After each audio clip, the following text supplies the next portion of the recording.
नमस्कार दोस्तों, सुभाष की बात में आपका स्वागत है। दरअसल पिछले दिनों भोपाल में एक घटना हुई। वहाँ पर एक जज जो थी, उनके बेटे की जो बहू है उसने सुसाइड किया। अब आरोप प्रत्यारोप का दौर है कि लड़की के परिवारजन कह रहे हैं कि ये हत्या है और जज महोदया कह रही हैं कि नहीं, इसने सुसाइड किया है। मामला ये है कि चाहे पढ़ा लिखा समाज हो, चाहे घर पढ़ा लिखा समाज हो, दहेज जो है वो हमारे अभी भी दुल्हन उसके लिए जलाई जाती है। कानून उसके लिए सख्त बने हैं, लेकिन मानसिकता अब भी बीमार है और यही वजह है कि इस तरह की घटनाएं हमको देखने सुनने मिलती है। भारत में दहेज प्रथा सिर्फ एक सामाजिक बुराई नहीं है, बल्कि महिलाओं के खिलाफ संगठित हिंसा का सबसे भयावह चेहरा बन चुका है। हर साल हजारों महिलाएं दहेज की मांग, मानसिक प्रताड़ना, घरेलू हिंसा, सामाजिक दबाव के कारण अपनी जान गंवा रही हैं। कानून बने, सजाएं तय हुई, जागरूकता अभियान चले, लेकिन सवाल अब वही है कि अगर कानून इतने सख्त हैं तो दहेज के नाम पर बेटियां अब भी क्यों जलाई जा रही हैं। अगर हम राष्ट्रीय अपराध रिकॉर्ड ब्यूरो NCRB के आंकड़ों पर नजर डालें तो भारत में हर दिन औसतन 16 से 20 महिलाएं दहेज से जुड़े हिंसा या संदिग्ध परिस्थितियों में मरती हैं। 2023 में देश में 6100 से अधिक दहेज हत्याएं दर्ज की गई। ये सिर्फ आंकड़े नहीं है, बल्कि उन बेटियों की अधूरी सिसकियां हैं या उनकी जिंदगियां हैं जिन्हें शादी के बाद सम्मान नहीं, सौदेबाजी मिली। हाल की घटनाएं इस भयावह सच्चाई को उजागर करती हैं। जैसा मैंने कहा कि भोपाल में टीसा शर्मा की संदिग्ध मौत, ग्रेटर नोएडा में निक्की को जिंदा जलाने का आरोप, जोधपुर में शिक्षिका संजू बिश्नोई की अपनी मासूम बेटी के साथ आत्महत्या, आंध्र प्रदेश में 2 बेटी होने पर तानों से तंग आकर आत्महत्या। ये घटनाएं बताती हैं कि दहेज सिर्फ पैसे की मांग नहीं है, बल्कि महिलाओं की गरिमा और अस्तित्व पर भी हमला है। सबसे खतरनाक बात यह है कि दहेज की हिंसा हमेशा मारपीट से शुरू नहीं होती। कई बार यह तानों से शुरू होती है। छोटी गाड़ी क्यों, सोना कम क्यों लाए, तुम्हारे मायके वालों ने हमारी इज्जत नहीं रखी। दिल्ली हाई कोर्ट में हाल ही में ये बात साफ हुई है कि शादी के बाद दहेज को लेकर बार बार ताने देना भी मानसिक क्रूरता है और इसे मामूली बात मानकर नजरअंदाज नहीं किया जा सकता। यह फैसला इसलिए भी अहम है क्योंकि भारतीय समाज ने वर्षों तक मानसिक प्रताड़ना को घरेलू मामला कहकर सामान्य बना दिया। दहेज हत्या केवल हत्या नहीं होती, बल्कि लंबे समय तक चलने वाले मानसिक और शारीरिक उत्पीड़न का परिणाम होती है। कई महिलाएं सीधे मार दी जाती हैं, जबकि कई आत्महत्या के लिए मजबूर कर दी जाती हैं।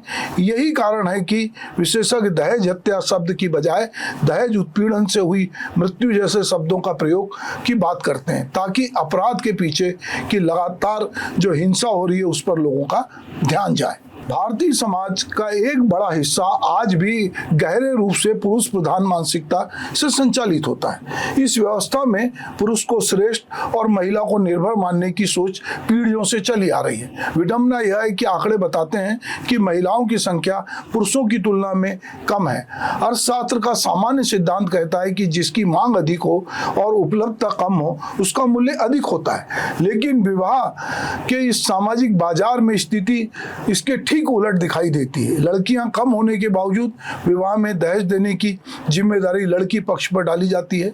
लड़कियों को मानो एक इंसान नहीं, बल्कि ऐसी जिम्मेदारी समझा जाता है जिसके साथ धन, गाड़ी, गहने और लगातार आर्थिक सहायता का को भी पैकेज के रूप में अपेक्षा की जाती है। दहेज केवल शादी के समय की मांग तक सीमित नहीं रहता। विवाह के बाद भी स्त्री धन और मायके से मिलने वाली आर्थिक मदद को लेकर लगातार अपेक्षाएं बनाई जाती हैं। यदि लड़की नौकरी करती है और अच्छा वेतन अर्जित करती है, और अक्सर यह मान भी लिया जाता है कि उसकी कमाई का केवल ससुराल को ही अधिकार है, लेकिन यदि वही महिला अपने माता पिता, भाई बहनों या मायके की मदद करना चाहे तो कई परिवारों में इसे लेकर विवाद और अपमान का कारण भी बनते देखा गया है। यह सोच बताती है कि समाज आज भी महिलाओं को एक स्वतंत्र आर्थिक इकाई के रूप में स्वीकार करने को तैयार नहीं है। भारतीय कानून ने बेटियों को माता पिता की संपत्ति में बराबरी का अधिकार दिया है, लेकिन सामाजिक व्यवहार अब भी इस अधिकार को सहज रूप से स्वीकार नहीं कर पाता। अक्सर देखा जाता है कि शादी के बाद यदि कोई बेटी अपने वैधानिक हिस्सों की मांग करे, भाई भाभी के परिवार या अन्य सदस्य उसे इस मामले में अच्छी नज़र से नहीं देखते। वर्षों तक स्त्री धन देने की परंपरा को इसी सोच के साथ जोड़ा गया है कि बेटी को विदा करते समय जो दिया जा रहा है यही उसकी का हिस्सा है और अब यह पैतृक संपत्ति पे वो दावा ना करे।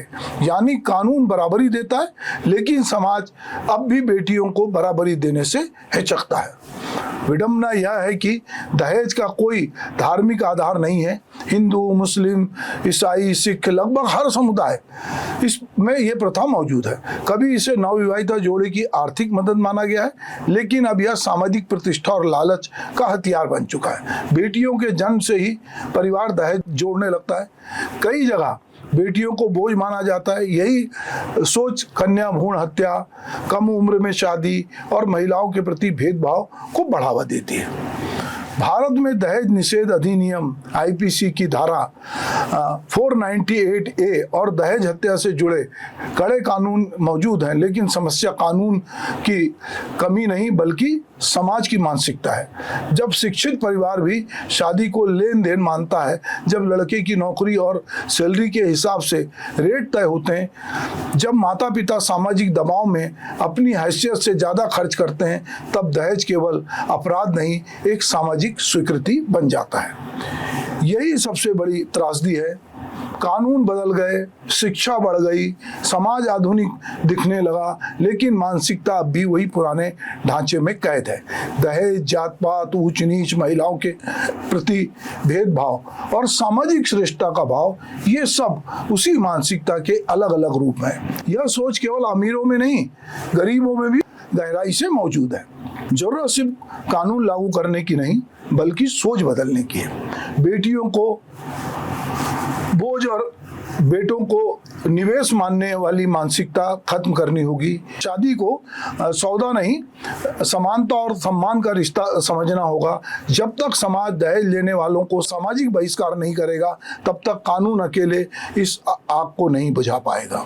दहेज की मांग अपराध है, चाहे वह करोड़ की हो या सिर्फ एक बड़ी गाड़ी की। हर वह ताना जो किसी लड़की को भीतर से तोड़ता है हिंसा है। सवाल यह नहीं है कि कानून कितना सख्त है, सवाल यह है कि क्या समाज सच में इसे बदलना चाहता है। यदि वाकई में समाज इसे बदलना चाहता होता तो जो भोपाल की घटना है या हालिया घटना है वो बताती कि लोग इससे डर है, शिक्षा कहीं ना कहीं लालच को कम करता है। पर देखने में उल्टा आता है कि जो शिक्षित समाज है वो ज़्यादा दहेज की मांग करता है।